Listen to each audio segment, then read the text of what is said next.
ओम नमः शिवाय। आप सभी व्यूअर्स को धन्यवाद देते हुए सूर्य के गोचर के बारे में बताने की कोशिश करती हूँ।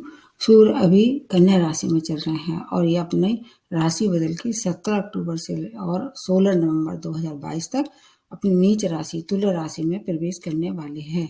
और इसमें क्या है, विशेष बात यह है कि वैसे तो सूर्य बहुत पावरफुल ग्रह हैं, इनकी 4 संक्रांतियाँ बहुत महत्वपूर्ण होती हैं।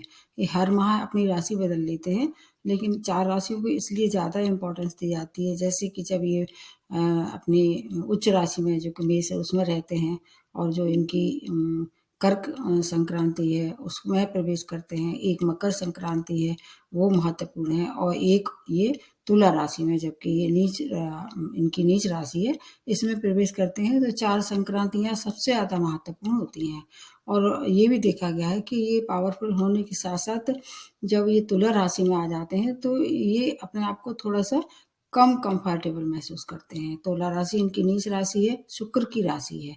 इस समय ये जब चल रहे हैं तो चित्रा नक्षत्र में चल रहे हैं और चित्रा नक्षत्र के दूसरे चरण में प्रवेश कर चुके हैं।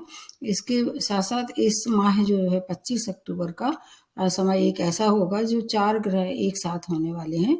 उसका वीडियो मैं आप लोगों को अलग से बताऊँगी। उस समय सूर्य ग्रहण पड़ रहा है।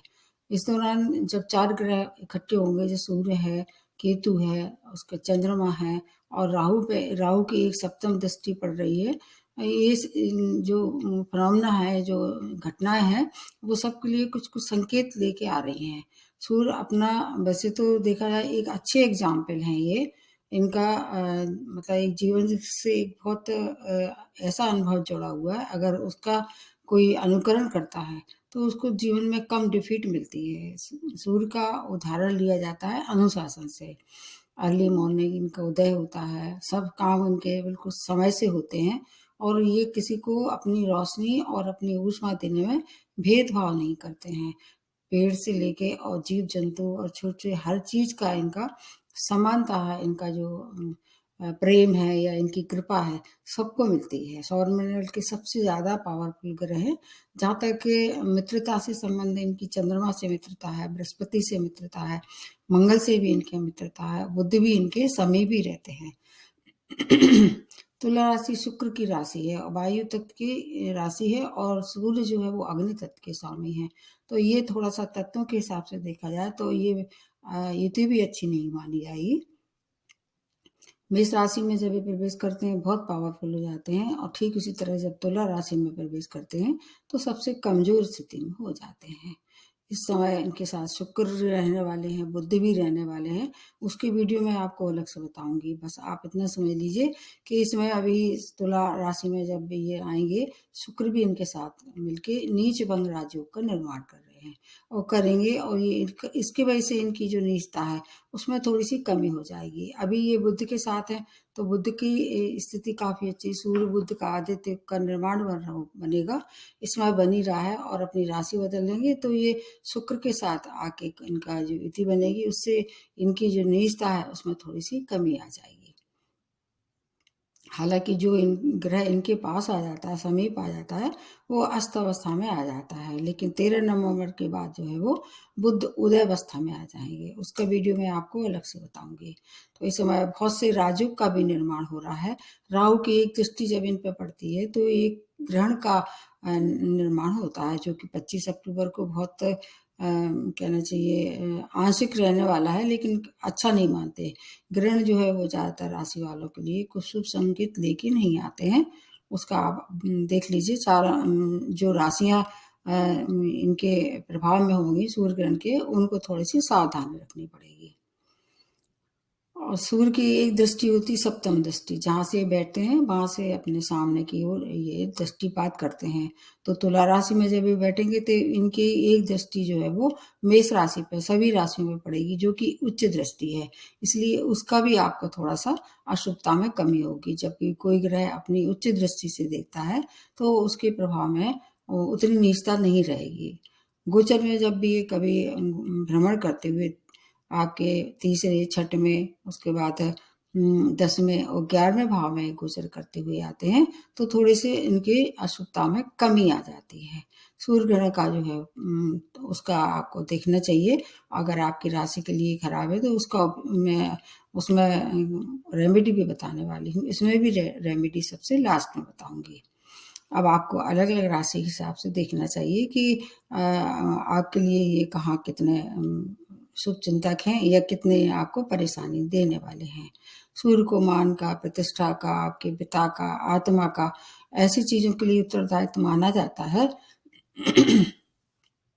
जहाँ तक रोगों से संबंध है, आँखों से संबंधित रोग या हार्ट से संबंधित रोग या बीपी की प्रॉब्लम या पेट के रोग, इन सब से थोड़ा-सा परेशानी हो सकता है कि अगर आप पहले से रोगी हो तो उसमें वृद्धि हो जाएगी।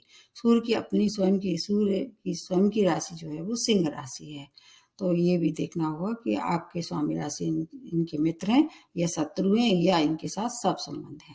मेष राशि से प्रारंभ करते हैं। इनके स्वामी राशि मंगल हैं, जो सूर्य के मित्र हैं, बुध के मित्र नहीं है, शुक्र के मित्र नहीं है। इस समय जो और ऋतु बन रही है उसके हिसाब से देखा जाए तो आपके सप्तम भाव को प्रभावित करेंगे। केतु वहां पहले से ही विद्यमान है, राहु की एक दृष्टि भी पड़ रही है, तो आपको सप्तम भाव को थोड़ा सा ये डिस्टर्ब कर सकते हैं। जैसे जीवन साथी का है, ये व्यापार का है, व्यापार में पार्टनरशिप का है, तो उसमें थोड़ी सावधानी रखनी पड़ेगी। लेकिन चूंकि मेष राशि में उच्च रहते हैं, इसलिए आपको ज्यादा घबराने की आवश्यकता नहीं है। मतलब दोहरा लाभ मिलेगा। एक तो मंगल से मित्रता है, ऊपर से उच्च दृष्टि आपकी राशि में डालेंगे, तो इसलिए आपको सप्तम भाव से संबंधित है, जैसे नए पार्टनरशिप में आप इन्वॉल्वमेंट अगर करना चाह रहे हैं व्यापार में, तो अभी ना करें, थोड़ा सा ध्यान रखें। जीवन साथी की हेल्थ खराब इस समय हो सकती है, और इसके अलावा उनसे अगर संबंध पहले से खराब थे तो उसमें थोड़ा धैर्य से अपना धैर्य का परिचय दें। मतलब किसी भी बात को बड़ा चढ़ा के आगे और उसको बड़े निर्णय से बचाव रखें।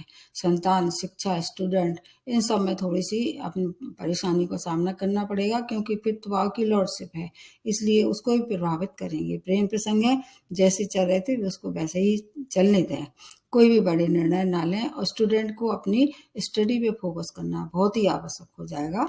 आपको थोड़ा सा मिला जुला मतलब प्रभाव होने वाला है, बहुत खराब नहीं होगा, क्योंकि मैंने जैसे बताया कि इनका नीच भंग हो रहा है, इसलिए आपको भी थोड़ा सावधानी से काम करेंगे तो ज़्यादा परेशानियों का सामना नहीं करना पड़ेगा।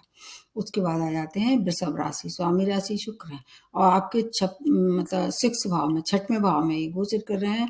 मैंने जैसे बताया कि 6 भाव इनका कारक मानते हैं। जो तेज ग्रह होते हैं वो अशुभ जो घर होते हैं उनमें अच्छा फल देते हैं। तो 6 भाव में गोचर से और 4th भाव की लॉर्डशिप इनकी, तो आपको क्या क्या फायदे होने वाले हैं। जैसे रोग और शत्रु, उससे आपको परेशानी हो रही थी, तो अब आपको परेशानियों में कमी निश्चित रूप से दिखाई देगी। अगर शत्रु परेशान कर रहे थे, स्वयं परास्त होकर और शांत बैठ जाएंगे। अगर आप कोर्ट केस में इन्वॉल्वमेंट था, तो आपके पक्ष में निर्णय होने वाला है। सुख सुविधा में थोड़ी सी कमी होगी, लेकिन कोई परेशानी वाली बात नहीं है। भूमि वाहन का सौदा अगर आप कर रहे हैं तो थोड़ा सा डॉक्यूमेंट देख के साइन करें। लेकिन आपको बहुत ज़्यादा बड़ी निर्णय कार्य क्षेत्र से या किसी और क्षेत्र में लेना है तो 1 महीने के लिए इसको टाल दें। हालांकि शुक्र जो है स्वामी राशि सूर्य को क्या कर रहे हैं, बल दे रहे हैं, इसलिए यह ऐसा मानते हैं कि मतलब शुक्र इस समय अस्त अवस्था में है, तो थोड़ा सा काम तो होंगे लेकिन अड़चनों के साथ। अगर आप के विरोधी आपको परेशान कर रहे थे तो थोड़ा धैर्य से काम लें, तो आपके पक्ष में निर्णय होने वाला है। बाकी हर कार्य जो है वो सिद्धि की तरफ जाने वाला है, और अंत होते होते इस माह के आपको बहुत सारी चीज़ों की सौगातें ये देने वाले हैं। क्योंकि वैसे तो ये 4th भाव का कारक नहीं है, लेकिन 6 भाव से संबंधित जितनी भी परेशानी है, थोड़ा सा आप धैर्य रखें तो हर एक क्षेत्र में आपकी परेशानी दूर करेंगे। उसके बाद आ जाते हैं मिथुन राशि। आपके 5th भाव में गोचर कर रहे हैं, 3rd भाव की लॉर्डशिप है, और इसके अतिरिक्त आपके क्या क्या फायदे कराने वाले हैं। आपका 5th भाव किसका संबंध रखता है, शिक्षा का, संतान का, प्रेम का, शेयर का। इन सब चीज़ों से थोड़ा सा आपको सावधानी लेनी पड़ेगी। परेशानी कुछ ज़्यादा नहीं होगी, आप वैसे अभी ढैया के प्रभाव में भी हैं, इसलिए इसमें थोड़ा सा आपको अड़चन जरूर शनि देंगे, और सूर्य जो है वो आपको उसमें सफलता दिलाने वाले हैं। स्टूडेंट का जो है समय थोड़ा हायर एजुकेशन के लिए अनुकूल नहीं है। जो भी चुनाव करते हैं सब्जेक्ट का, थोड़ा-सा किसी से सलाह ले लें। शेयर मार्केट में बड़े इन्वेस्टमेंट से आपको बचना है।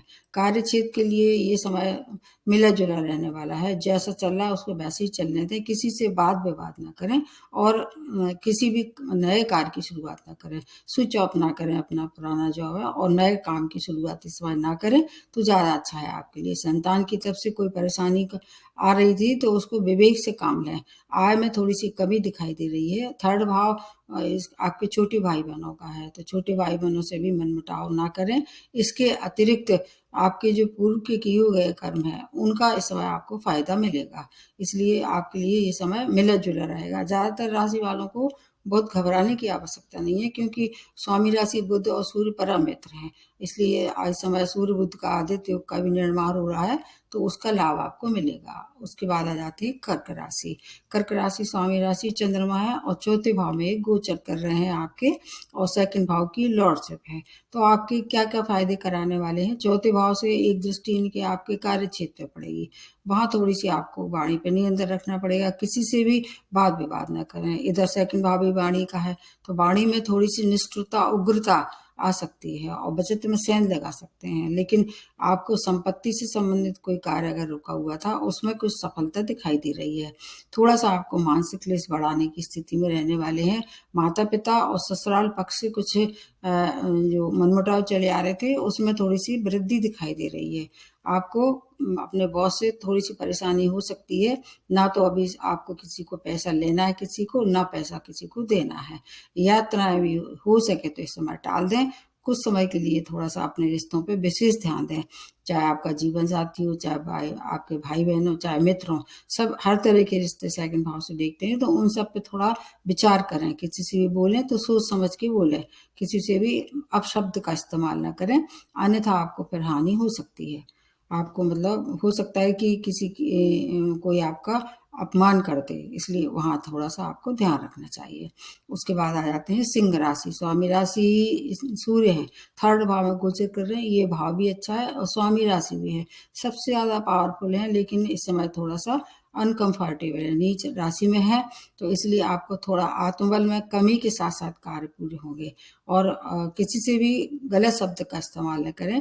एक दृष्टि जो इनकी जहाँ पड़ रही है, उसका लाभ आपको मिलेगा, लेकिन फिर भी आपको झूठे आरोपों से, अपमान से सहना कुछ परेशानी का सामना करना पड़ सकता है। मानसिक कष्ट हो सकता है उसकी वजह से, मेहनत के जो आप कर रहे थे उसका पूरा फल नहीं मिलेगा। आलस आप पे हावी रहने वाला है, क्योंकि स्वामी राशि खराब स्थिति में है, इसलिए आपको थोड़ा सावधानी ज़्यादा रखना पड़ेगी। लेकिन उससे अच्छी बात ये है कि भाग्य आपका साथ देने वाला है पूरी तरह से, क्योंकि थर्ड भाव से एक दृष्टि इनकी जो पड़ रही है, नवम भाव पे पड़ रही है।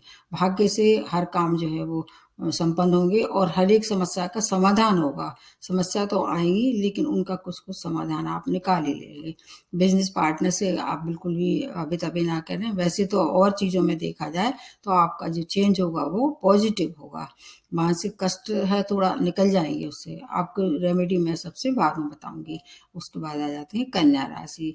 आपके स्वामी राशि बुध हैं, ये इनके साथ हैं अभी, उसके बाद से फिर ये इनका साथ छूट जाएगा, तो आपके सेकंड भाव में गोचर करके और 12th भाव को एक्टिवेट कर देंगे। तो आपको व्यय में वृद्धि दिखाई दे रही है। बचत जो कर रहे थे उसमें थोड़ी-सी कमी दिखाई दे रही है। पारिवारिक रिश्ते थोड़े-से बिगड़ते हुए दिखाई दे रहे हैं। किसी से भी बातचीत ऐसी ना करें कि जिसको दूसरा कोई हर्ट हो जाए उसकी वजह से। बड़े इन्वेस्टमेंट भी ना करें, हो सकता है तो, और छोटे इन्वेस्टमेंट जो चल रहे थे उनको वैसे ही चलने दें। बुजुर्गों का आशीर्वाद लेना आपके लिए बहुत आवश्यक है। भाग्य का तो साथ रहने वाला है, और इसके अलावा विदेशों से जुड़ के कोई कार्य कर रहे थे, तो वो आपको थोड़ी उसमें सुगमता दिखाई दे रही है। शत्रुओं की तरफ से कोई परेशानी थी तो वो परास्त हो जाएँगे, शत्रु परास्त होंगे, और कोर्ट केस वगैरह में अगर आप जूझ रहे थे, तो उसकी तरफ थोड़ा-सा आपको हो सके तो 1 महीने के लिए टाल दें, अन्यथा वैसे ज़्यादा परेशानी नहीं है, उसमें आपके पक्ष में भी निर्णय हो सकता है। आपको अपनी कंपनी का ध्यान रखना पड़ेगा, मतलब किसका साथ है, कंपनी का मतलब ये है कि जो जिसके साथ आप उठते-बैठते हैं और उनसे भी जो भी बात करते हैं, तो मतलब कोई गुप्त बात उनसे, सीक्रेट जो बात है आपकी, उनसे शेयर ना करें। नहीं तो क्या है कि हो सकता है आपकी कोई मतलब पीठ पीछे आपको हानि पहुँचाने की कोशिश करे। आपके लिए भी मिला-जुला रहने वाला है, क्योंकि अभी क्या है कि इस समय कुछ और ग्रह जो हैं उतने सपोर्टिव नहीं रहने वाले हैं आपके लिए, इसलिए थोड़ा सावधानी रखेंगे तो बहुत सी चीज़ों से स्वयं बचाव कर सकते हैं। उसके बाद आ जाते हैं तुला राशि।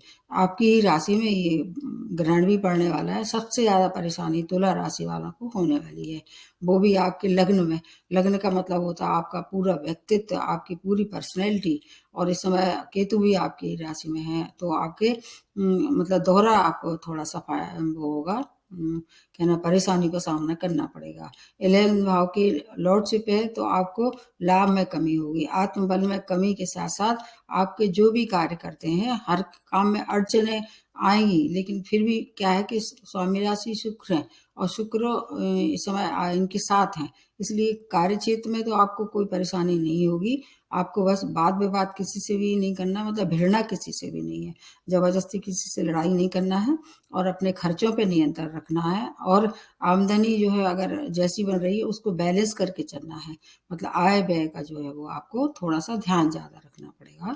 और मान सम्मान अगर आप चाहें तो स्वयं उसकी रक्षा कर सकते हैं, जैसे मैंने बताया किसी से भी वाद विवाद ना करें, किसी से आप शब्द ना बोलें, तो आप उन सब चीज़ों से स्वयं बचाव कर सकते हैं।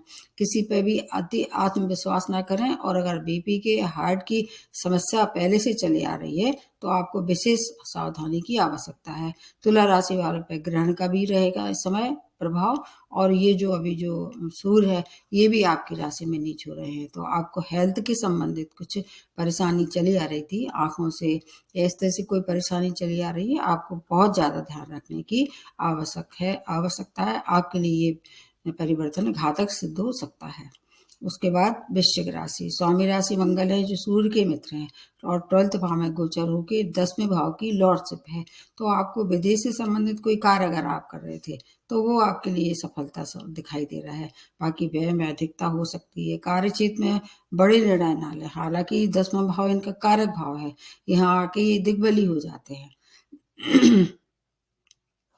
फिर भी क्या है, वृश्चिक राशि वाले इस समय अभी थोड़े ढैया के प्रभाव से भी मुक्त हैं, तो फिर और चीज़ों को अगर ध्यान में रखते काम करें, जैसे किसी से वाद विवाद ना करें, खासतौर से कार्य क्षेत्र में। 10वां भाव कैरियर का है, व्यापार में विस्तार भी ना करें, यात्राएं करते हैं तो सावधानी से करें, वो अगर आप करेंगे भी यात्रा तो वो सार्थक नहीं होगी, इसलिए यात्राएं हो सके तो टाल दें।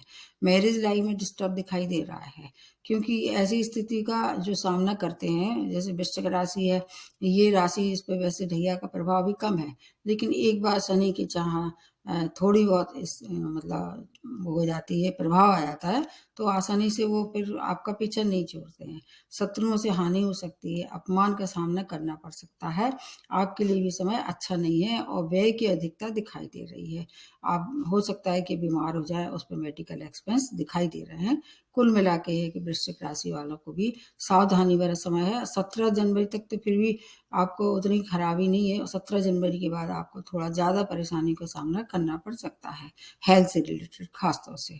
उसके बाद आ जाते हैं धनु राशि, स्वामी राशि बृहस्पति हैं, वो अभी अच्छी अवस्था में है, अभी नवंबर तक तो जैसे हैं वैसे ही रहेंगी, उसके बाद फिर उनकी जो कहना चाहिए अभी जो अवस्था उसमें चेंज आएगा, राशि चेंज नहीं होगी, राशि तो अप्रैल में चेंज होगी। आपके ये जो परिवर्तन है 11वें भाव में गोचर हो रहा है, 9वें भाव की लॉर्डशिप है, तो वैसे तो देखा जाए 11वें भाव उतना खराब नहीं होता है, 9वें भाव भी भाग्य स्थान है, तो आय जो है आपके लिए आय कोई रुकावट आ रही थी तो वो दूर हो जाएगी, बड़े भाई बहनों से आपके मनमुटाव दूर हो जाएंगे, आपकी अपनी हेल्थ की जरूर परेशानी हो सकती है, और आपके पिता की हेल्थ भी खराब हो सकती है। संतान की समस्याओं का कोई हल निकलेगा, भाग्य का साथ रहने वाला है, और भाग्य से जो भी काम अगर आप चाहें तो वो धर्म कर्म से जुड़ के करते हैं और भाग्य का साथ मिलता है, तो हर काम जो है वो आपको मतलब आगे की ओर हो सकते हैं, आगे कहना चाहिए सफल हो सकते हैं। स्टूडेंट को फोकस करके बना चलेंगे तो बहुत सी सफलताएं प्राप्त हो सकती हैं। व्यापार में क्या है, आपको थोड़ी सी परेशानी हो सकती है, लेकिन आप उससे बड़े निर्णय से अगर आप चाहें तो बचें, बाहर तो निकाल लेंगे, कोर्ट केस में है तो आपकी ओर सफलता मिलने वाली है। इसके अतिरिक्त आपके लिए एक विशेष बात है कि अगर आप महिलाएं हैं तो वहाँ थोड़ी सी अगर गर्भवती महिला है तो गर्भपात होने की संभावना है, उसका आपको विशेष ध्यान रखना चाहिए, क्योंकि इस समय जो एक ग्रहण भी पड़ेगा वो गर्भवती महिलाओं के लिए ज़्यादा सावधानी की आवश्यकता होती है उस ग्रहण के दौरान, इसलिए उनको थोड़ा-सा विशेष ध्यान रखना चाहिए। उसके बाद आ जाते हैं मकर राशि। स्वामी राशि शनि है और आपके ऊपर भी अभी 7.5 चल ही रही है। 10वें में गोचर कर रहे हैं, यहाँ ये दिग्बली हो जाते हैं। हालाँकि शनि और सूर्य मित्र नहीं है, इधर अष्टम की लॉर्डशिप है इनके पास। तो कार्यक्षेत्र में थोड़ी-सी परेशानी का सामना करना पड़ेगा आपको। किसी से भी बात-विवाद ना करें, बॉस से अनबन हो सकती है, सहयोगी आपको धोखा दे सकते हैं, इसलिए आपको विशेष सावधानी रखनी है। क्या कि आप किसी से भी अपनी सीक्रेट शेयर आपको भी नहीं करना है। जो भी है चुपचाप करें और उसके बाद जब हो जाए कोई काम तब किसी को बताएँ। व्यापारियों के लिए समय अच्छा है, लेकिन जॉब में प्रमोशन में कोई खटाई नहीं है। वो तो प्रमोशन अगर आप ड्यू था, आप कोशिश करेंगे तो वो इस समय प्रमोशन हो सकता है। अगर आप भूमि वाहन का सौदा करना चाह रहे थे, तो वो आपके लिए सफलता भरा है और वहाँ पर थोड़ा-सा दस्तखत जो है वो साइन देख के करें। इसके अतिरिक्त स्टूडेंट के लिए समय अच्छा है। माता की हेल्थ ज़रूर थोड़ी-सी प्रभावित ये करने वाले हैं। वहाँ अगर उनकी हेल्थ खराब चली आ रही थी, तो उनकी आप मतलब गंभीरता से लेके और इलाज कराने में कोशिश करें। आपके लिए समय मिला-जुला रहने वाला है क्योंकि साढ़े साती का भी आपके ऊपर प्रभाव है। इस माह है जो वो थोड़ी-सी स्टूडेंट थोड़ा विचलित हो सकते हैं, लेकिन आपको कोई ज़्यादा परेशानी नहीं है। थोड़ा-सा अपनी हेल्थ का भी आपको ध्यान रखना पड़ेगा। चोट-चपेट, दुर्घटना अष्टम भाव से देखते हैं, ड्राइविंग करते समय विशेष सावधानी रखें और बाकी अगर जो रेमेडी है उसका फ़ॉलो अप करेंगे आप, तो फिर आपको बहुत ज़्यादा मतलब परेशानी नहीं आएगी और आएँगी भी तो आप उससे निकल जाएँगे। उसके बाद आ जाते हैं कुंभ राशि। स्वामी राशि आपके भी शनि है, 9th भाव में जो कि भाग्य स्थान है। हालाँकि ये कारक भाव नहीं है, लेकिन फिर भी ये भाव मूल त्रिकोण का तो है, सप्तम भाव की लॉर्डशिप है, तो एक मूल त्रिकोण और एक आपका केंद्र भाव, 2 भाव हैं। इसलिए आपको थोड़ी-सी जीवन साथी और व्यापारी में अगर पार्टनरशिप है, वहाँ थोड़ा-सा आपको ध्यान रखना पड़ेगा। उनसे भी आप किसी तरह का वाद-विवाद ना करें। स्पाउस की हेल्थ खराब हो सकती है, उनसे संबंध भी खराब हो सकते हैं। भाग्य में थोड़ा-सा अवरोध पैदा करेंगे। हर्डल्स आपको दिखाई दे रही हैं। शॉर्ट डिस्टेंस जर्नी अगर आप चाहें तो वो कर सकते हैं, लेकिन लंबी जर्नी आपके लिए निषेध है। स्टूडेंट के लिए हायर एजुकेशन के लिए समय अच्छा है, उनके लिए आप चाहें तो उसमें अपनी प्रगति आगे बढ़ा सकते हैं, लेकिन सुखों में थोड़ी-सी कमी आएगी। स्ट्रेंथ थोड़ी आपकी जो थी, जैसी बनी हुई थी, उसमें कमी दिखाई दे रही है। अब लास्ट में जो बनती है मीन राशि। स्वामी राशि बृहस्पति है, अच्छी स्थिति में है, लेकिन ये सूर्य आपके अष्टम भाव में गोचर करके 6 भाव की लॉर्डशिप है। तो अष्टम भाव इनके लिए अच्छा नहीं है, लेकिन 6 भाव को एक्टिवेट कर देंगे तो क्या होगा। दोनों ही भाव वैसे तो देखा जाए ज्योतिष में अच्छे नहीं माने जाते हैं, लेकिन चूंकि 6 भाव से संबंधित जैसे कोर्ट केस वगैरह में है, तो आपके पक्ष में निर्णय हो सकता है और चोट चपेट दुर्घटना के शिकार हो सकते हैं। लेकिन आपको किसी झूठे आरोप से बचना होगा। स्वयं ही आप चाहें तो उससे बाहर निकल सकते हैं। एक कोई अनचाहा परिवर्तन आप चाहे घर का हो सकता है या आपके कार्य क्षेत्र में, जो आप जिसको टाल नहीं सकते हैं, आपको जाना ही पड़ेगा। उससे थोड़ा-सा आपको परेशानी हो सकती है। चोट चपेट दुर्घटना के लिए ये समय अनुकूल नहीं है। ऋण हो सके तो इस समय ना लें और अगर लिया है तो उसको चुकता करने की भी कोशिश नहीं करें, उसमें सफलता नहीं मिलेगी। आपके पारिवारिक रिश्ते भी खराब इस समय कर सकते हैं। सूर्य क्या है, ये पिता से संबंध ज़्यादा रखते हैं, तो पिता की हेल्थ भी खराब हो सकती है और उनकी आशीर्वाद की आपको विशेष आवश्यकता है। सभी राशि वालों के लिए ये एक अच्छी सूचना है कि घर बैठे रेमेडी सबसे अच्छी क्या होगी, मैं बताने की अब कोशिश करती हूँ।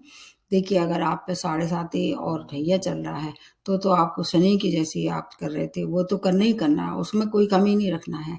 इसके अतिरिक्त सूर्य से अगर परेशानी हो रही है, तो आपको क्या करना है, एक तो अपने पिता का या पिता समान लोग, उनका सम्मान करें, उनकी सेवा करें, उनको खुश रखें, उनका आशीर्वाद लें, आदि समस्या ये दूर हो जाएगी। और उसके बाद भी अगर मान लीजिए महादशा, अंतर्दशा इनकी आपकी स्वयं की अच्छी नहीं चल रही है या सूर्य की चल रही है या तुला राशि में आपका कहीं कोई संबंध बन रहा है, तो फिर आपको क्या करना है, आप सूर्य को अर्घ देते हैं, वो सबसे अच्छा रहेगा घर बैठे ही रेमेडी।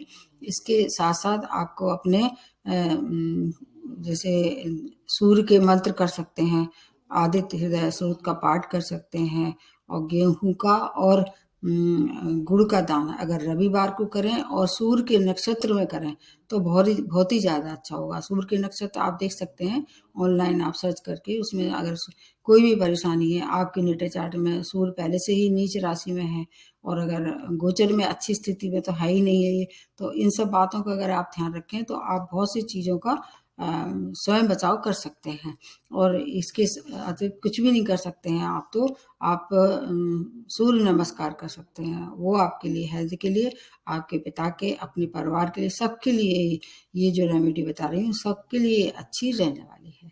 तो देख लीजिए, अगर गोचर में भी अच्छा नहीं है तो आपको ये निश्चित रूप से करना चाहिए, क्योंकि सूर्य ग्रहण सबके लिए घातक होगा ये। और खासतौर से दो जो राशि मैंने बताई, एक तुला और एक मेष, उनके लिए सबसे खराब ये ग्रहण पड़ने वाला है।